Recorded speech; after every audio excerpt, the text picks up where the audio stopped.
Our first story tonight is from David Fincher, and you know, I've been at KRCC for over a quarter of a century now. It's hard to believe that I showed up at the doorstep of KRCC 25 years ago, and there are two volunteer DJs that are still there from the time when I showed up. David Fincher, one of them, and another guy named Thos Lesser, who is still on board. Thos at the time was playing whale music during the And when I showed up to do my show, when you're a volunteer at KRCC, I started off as a volunteer.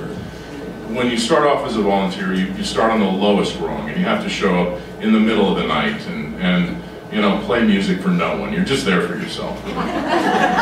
Except for people like Sharon. So I showed up and I did a couple of, many shows. I was a music lover back then, and David Fincher was this young guy, a techie, a bachelor, working at Hewlett-Packard, I think, doing code, writing code. And he was playing the Throbbing Gristle and Meat Puppets. That's where I heard it for the first time, probably. The Dead Kennedys, these horrible punk, He was a rock and roller, and here he is today. He's a married man. He's got his lovely wife and teenage daughter. Teenage, certainly, beautiful daughter. He's a married man. He's been teaching, and he's graduated from playing Throbbing Gristle to Celtic women. He's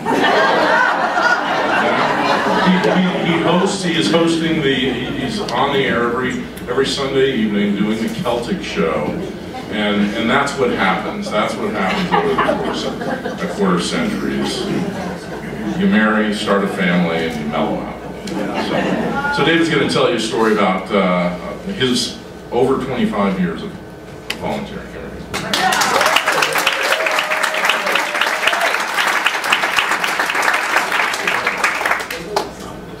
So one of the rules is no notes, but I do need a little note for the beginning. So this is a special piece of paper, I promise. So November 3rd, 1984 was a special day, because that was the day I applied to KRCC. And here's my original application. Someone was cleaning at the station 6-9 months ago. I came in for my Sunday night Celtic show, and I looked at my mailbox, and sometimes there's some mail and other things. It's just a piece of paper, sort of rolled up. I pulled it out and looked at it and said, "What is this?" I recognized it. This is from my old Smith Corona typewriter. The T doesn't hit very well, you know, kind of one of the sides, a little faded and all the rest. And I looked at it, and this was something that Mario Valdez, a very important person in history of KRCC, would give to people. And it had a lot of questions on here about what attracted you to KRCC, describe your interests, things like that. And then it had the last question: sell yourself. And I said, okay. So I said, I've worked in a magic shop as a salesman and juggler. I've done studio production. I'm tall, rich, and handsome. And I got the show.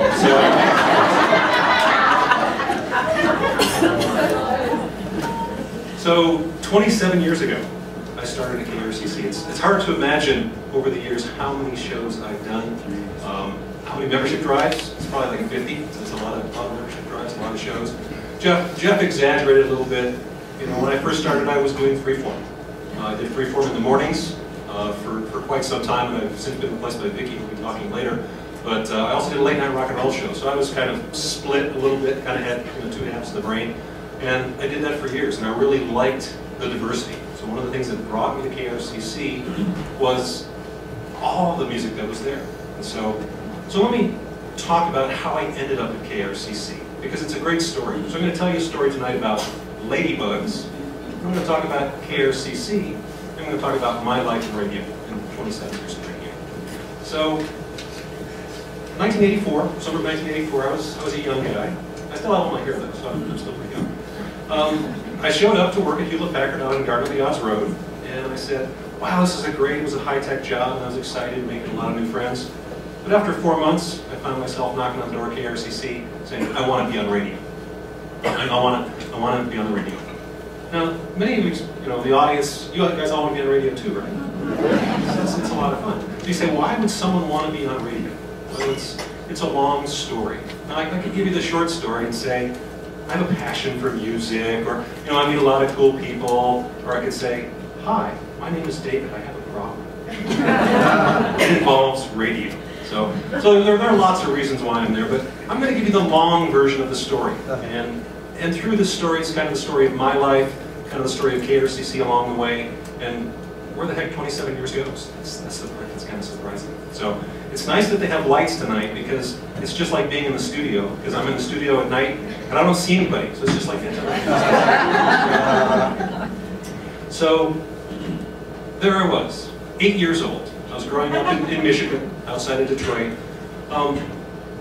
In times gone by, if you read the news these days, Detroit is not the city that it used to be. But Detroit was an amazing place for music. I think there was something in the water there. You had Motown was going on in Detroit when I was growing up, when I was a little nipper. CKLW, a powerhouse AM radio station that at the time set kind of the playlist for America for pop AM radio, WABX. There was just a whole lot of stuff that was going on. All this energy. So there I'm this little 8-year-old kid. I'd get together with a friend. His name was Robert Reinhardt. We'd get the card table out, put a blanket over it to make ourselves a little air studio. A little tape recorder with a microphone, and we'd pretend we were on the air. And we'd play some music, and we had a great time. So really my 27 years at KRCC, it's really been more like 40-some years that I've been doing radio. So the funny thing about this illness, this disability that I call radio addiction, my good friend Robert lost track of him, graduated from high school, and I went off and we took our own different paths. Went back to a high school reunion many years, 20+ years later, and I said, wow, Robert, how you doing? Haven't seen you. What have you done for the past 20 years? Probably many of you have had that experience. And he said, I've been doing radio. And I said, really? Tell me about this radio you've been doing. Well, WIQB out of Detroit, that's the I for 1, the Q for O, and the B looks like a 3, so it was 103 on the dial. I had a show for 11 years, and I, nationally known, and he did Bonnaroo recently, so he's still active in the business. He was the announcer for Bonnaroo. And it's like, wow, I've been doing radio all these years too, what a coincidence. Except I didn't get paid. So he's made a career out of it, he's got a production company and other stuff, but I've been a volunteer. So for 27 years, I schlepped down to KRCC, middle of the night or whenever my show is, come in, and I was sort of not really joking. Sometimes I don't know if there's anyone listening. So this room, with probably more people sometimes than on a Sunday night, I don't know, my Celtic show, a lot of folks call it. So Robert got that same addiction wherever it came from. I don't know what causes it, but once it's under your skin, it's like you just can't get away from it. So 27 years, it's been quite the ride at KRCC. So I filled out this application, called Rich and Hanson, I want to be on the radio, and I thought maybe they'll give me a show. They gave me 2 shows. Not that they were desperate to fill the air. 1984, when I joined KRCC, was a big year for KRCC. Mario Valdez, and you'll probably hear some more from some other people.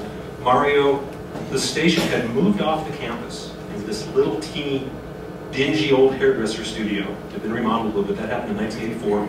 They moved their antenna from downtown Colorado Springs, put it up on Cheyenne Mountain, and they got NPR. They got some NPR affiliation. All that happened in 1984, and I showed up.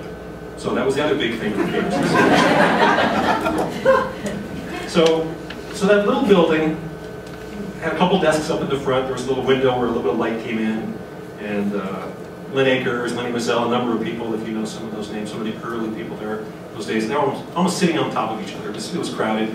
Mario lived in the basement, kind of like a dragon coming out of a cave or something like that. And then the air studio was this little windowless room, and it's amazing how far technology has come. If you go back and look at how we used to do radio, I joked that it was steam powered. You had to throw another log in to make the radio work. But it was almost like that. We had these big concrete pedestals, so they wouldn't shake. And on top was a turntable that had what looked like a gear shift for a car. And you put it in neutral, you put the record on, you spin it backwards a little bit and get it all set. And then when you're ready to start the song, you put it in gear. It'd spin up and the music would play. And over on the wall, we had some big reel-to-reel tape decks, and I see a lot of gray hairs, so there are people that remember what these things look like. And so big reel-to-reels, and we get boxes, and we'd have to thread this stuff. And so there's a lot of that's what radio was. Didn't know any different. You'd sit down in your chair, and your fingers did different things, but it was still that radio process of playing the music that I loved. So for many years, I would leave my job, or actually I didn't go to work first. I had an 8 to noon show And I would go in, I think it was on a Wednesday, from 8 to noon, and I'd play whatever I wanted. So Throbbing Gristle, you know, so whatever Don was saying, like Throbbing Gristle. It could have been some heavy-duty rock and roll, maybe a little bit of classical. KRCC used to actually have a classical collection that we sold to KCME, so that went away at one point. So Mario, who was this dragon in the basement, he was larger than life in many ways. We can talk about how he was large in lots of ways. But he set this vision for KRCC. And so I was working in the high-tech industry, and you know, all day long I'm busy doing really challenging, hard stuff. And that was taking care of part of my brain. But this other, it's kind of like vitamins or something. I needed to come down to KRCC to get my music fixed. So I'd been that 8-year-old kid doing radio, but actually I'd done more radio than that. I'd done more speaking than that. In high school I did 3 years of news production. I did college radio before I came. So this addiction really, it's been going on for a long time. So there we are, we're doing radio, we're doing, you know, membership drives that last 2 weeks to raise $5,000 or something like that. It's just incomprehensible to believe, you know, what it used to be like. We were so small. And so right there, right at the beginning, I was there for all that. And one of the things that was sort of schizophrenic for me was I had radio was this little fragment of my life, and people would say, "I heard you on the radio." I'm like, "Oh, great." So what was I playing? I don't remember. You know, I'm doing some radio. And I describe it almost like there's this image from Sartre or somebody about existentialism, where the bird flies out of the darkness into the brightly lit barn where there's a big barn dance going on, and it's like, oh, there's all this confusion, and it flies back out into the darkness. Well, it was almost like that. I'd fly down to KRCC once a week, or actually twice because they had 2 shows for a number of years, do my little radio thing and all this new music and all this great stuff that I really love, and then I'd go back to my 9 to 5 kind of existence. So Jeff was joking about when he started KRCC, he actually gets paid to do radio. So he's more addicted than I am, right? I've gone off and done a whole lot of other stuff, but radio, I just can't get away from it. So, over the years, a lot of interesting things happened, but the story that really comes to mind for me that sets part of it is, so in '84, KRCC moved the antenna, China mounted all these things. A couple years later, I'm not sure, I've even lost track of when it was, 86, maybe 87, we needed to get a bigger antenna. The bigger antenna was going to get our signal to more places, further out to more listeners. So Mario recruited some of the DJs, and there I was, it's like, sure, sounds like fun. And so we get in this old beat-up car, and Cheyenne Mountain, we can always see it over here, but to get to the top, you have to go around the back on this death-defying dirt road that winds its way up these cliffs, and you know, Mario's driving over this bumpy road, probably like 60 miles an hour. I'm gonna die. This whole way, we're zipping up, and we come up to this big metal gate, and it has a chain made out of padlocks. And so the way it works is that each radio station on the top of the mountain has their own padlock, and so to open the chain, they just have to unlock theirs, open it, go through, and then lock it back up.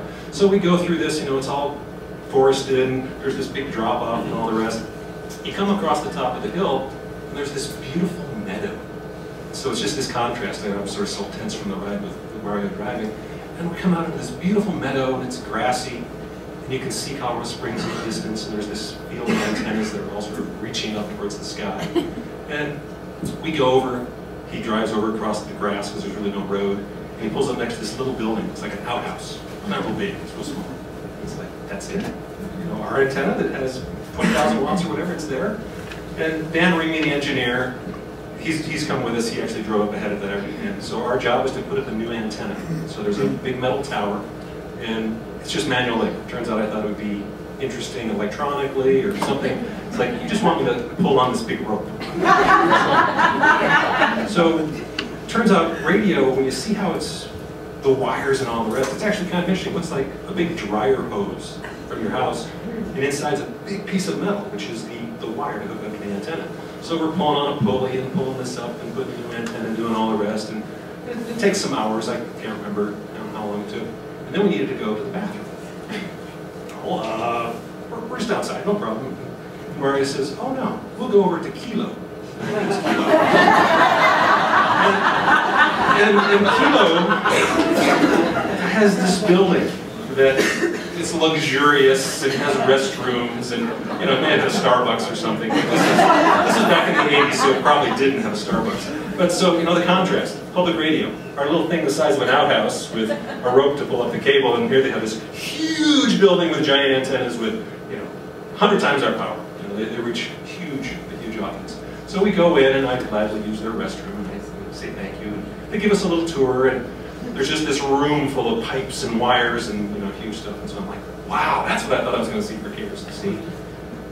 We go back to our little outhouse, our little building. There's just like this little teeny thing. It looks like your stereo. That's it. That's all the work that's done. So, but it was a beautiful day when we were doing this. It was kind of a summery day. And the thing I remember so clearly was all over every surface there were ladybugs. And so there's a certain time of year when they swarm or something like that.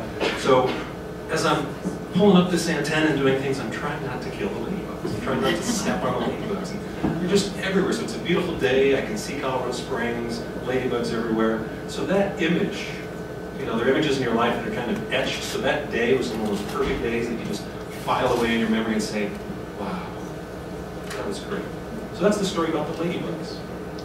So KRCC, this is kind of in the 80s. This is the beginning. This is the growth.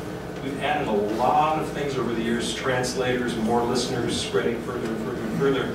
But the core of what we do is the same thing that brought me to 27 years ago. So Mario, the dragon from the basement, he was larger than life, as I said, in many ways.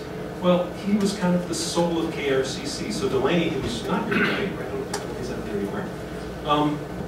If you believe in reincarnation, maybe Delaney is the reincarnation of Mario. They kind of overlap, so it's not like the Dalai Lama or the Pachamama or anything like that. But Delaney is this larger-than-life person, and he has managed in Mario's absence to continue the spirit of KRCC, to keep this eclectic mix, these odd volunteers that show up at all hours, and paid staff like Jeff. He likes it there. He hasn't been chased away. Mario didn't chase him away after all those years. I don't know. Almost. And Delaney's kept it. So it's a great place to volunteer. I love the music, all the things they do there. It's a great place to meet people and connect. One of the things as I was agreeing to do this was I thought, darn, after 27 years I'm going to blow my cover, because probably most of you don't know what I look like. Many of you may have heard me in your car, in your living room, wherever, for all those years, but you don't know what I look like. Now you know. So I've blown my cover after all these 27 years. So hopefully, as part of this story, what you've seen is how, for me at least, radio has been a big part of my life. It's more than half my life. What draws me back to it is the connections with the people and the music. One of my most favorite things. So I was talking about the little windowless air studio that we had. Well, now the new building, which is 15 years we've been in the new building. The new building has a few more windows, but it still turns out, if you haven't ever been there, please do. It's a crummy little room with ugly little carpet. There's nothing special about it. So one of the things I enjoy is I get mail sometimes from the prison in Canyon City. We call it jail mail. And so there are other people sitting in little windowless rooms. And I'm in my little windowless room, and I'm playing music, and they're listening, and then they send me a letter, and they say, wow, I do the Celtic group currently. I've got red hair. And they say, oh, I have some Irish background. I'm in jail for a while, and they kind of usually gloss over why they're in jail. And they say, someday, and they're real vague about when someday is, they say, I'd like to meet you. I'm thinking, I like that anonymous thing again, so they don't really quite know who I am. But it's that thing about radio. It's kind of this mystic thing. It's in your car, it's next to your bed. Wherever you gather, it shows up. And one of the albums I used to love to play 25 years ago was a Brian Eno album, big ambient music. And he's groovy. He must have been one of my listeners. And on the liner notes for this ambient music album from Brian Eno, he described being laid up in bed with some kind of injury. And he was in an apartment or some multi-room space. In another room somewhere, there was some music in the distance. And he would just kind of hear a little traffic noise, and it kind of drowned out the music, and then the music would get a little louder, and it would come back. And so this sense of music in his life that comes in and out and pulls you back and forth. And so for me, it's the same way. It's the music. It's always a presence. It's like it's my friend. I often paraphrase. There's a Lou Reed song, "Heroin," and he says, "Heroin, it's my wife and it's my life." But I say, "Music, it's my wife and it's my life," because I've really been married to it. Not as a performer, for all those folks that are on the road doing that hard life. They're addicted to music in a different way. For me, all these years, coming down to KRCC where we have over 15,000 CDs. We have a couple thousand records still in the basement. We mostly moved away from vinyl. An enormous amount of music. And as I said before, I do see a little bit of gray hair. The internet has changed everyone's relationship to music. iPods and all the rest have changed relationships to music. One of the things I really am gratified and really love is when the phone rings, I'm doing my show and someone calls up and says, I love that song you played. Can you tell me where to buy it or who it was? Something like that. So I guess I'm kind of like Typhoid Mary. I'm infecting other people. and actually here in the audience tonight, my daughter has come. And so for people who've listened to my Celtic show for probably, I guess it's been about 8 years now that she's been coming in to do the Celtic show. So just this past Sunday, she came in to do the show, and she actually sits in the chair, runs the whole board, all the things we do to make the radio, and I just kind of hover around the back if she has any questions. So I have infected her with radio. So hopefully, if you go home tonight and you feel like a little cough, you're thinking you have a little something, but maybe it's your ears you're feeling something in your ears, maybe you could be infected with radio.